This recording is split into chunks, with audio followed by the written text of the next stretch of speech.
Welcome to my channel. मी आहे वैशाली आणि आज तुमच्यासाठी घेऊन आले आहे तुम्हाला खूप जास्त अशी भेडसावणारी समस्या, ती म्हणजे पिंपल्स.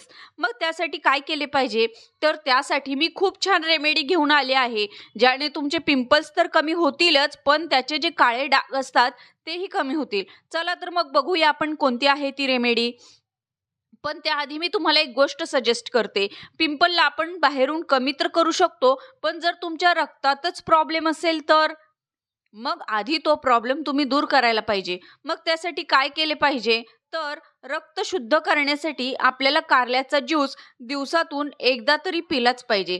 मग तुम्ही म्हणाल ते फारच कडू असते. मग त्यासाठीही दुसरा उपाय आहे. तर त्यासाठी दुसरा उपाय काय आहे? तर कडुलिंबाच्या पानांचा रस किंवा कडुलिंबाच्या पानांना पाण्यामध्ये उकळून तेही पाणी आपण पिऊ शकतो. ज्यामुळे तुमचे रक्त तर शुद्ध होईलच, पण त्याचबरोबर तुमच्या रक्तात काही दोष असतील तेही कमी होतील. त्याचबरोबर पिंपल, त्याचे काळे डाग तेही कमी होतील. मी खूप जास्त वेळ घेत नाही, तर चला बघूया कोणती आहे ती रेमेडी. तर सगळ्यात पहिली जी रेमेडी आहे ती 1 चमचा ॲलोवेराचा रस. तुम्हाला जर प्लांटचा मिळत असेल तर अतिशय उत्तम.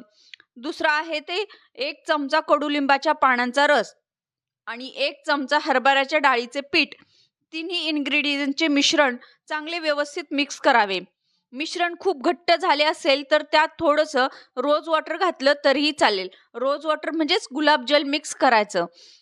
मिश्रण खूप घट्ट किंवा पातळ होऊन देऊ नका आणि ते मिश्रण चेहऱ्याला लावावे आणि 30 मिनिटानंतर चेहरा स्वच्छ पाण्याने धुवून टाकावा.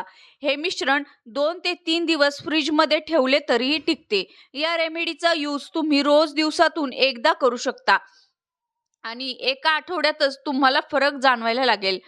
आणि जर तुम्हाला फरक पडला तर मला कमेंट बॉक्समध्ये नक्कीच कळवा. तर फ्रेंड्स, कसा वाटला तुम्हाला माझा आजचा व्हिडिओ? मला कमेंट बॉक्समध्ये नक्की कळवा आणि तुम्हाला ब्युटी रिलेटेड काही टिप्स हव्या असतील तर मला नक्कीच कळवा. जेणेकरून मी त्या टिप्स तुमच्यापर्यंत पोहोचवू शकते. तुम्हाला माझा आजचा व्हिडिओ आवडला असेल तर व्हिडिओला लाईक करा, चॅनलला सबस्क्राईब करा आणि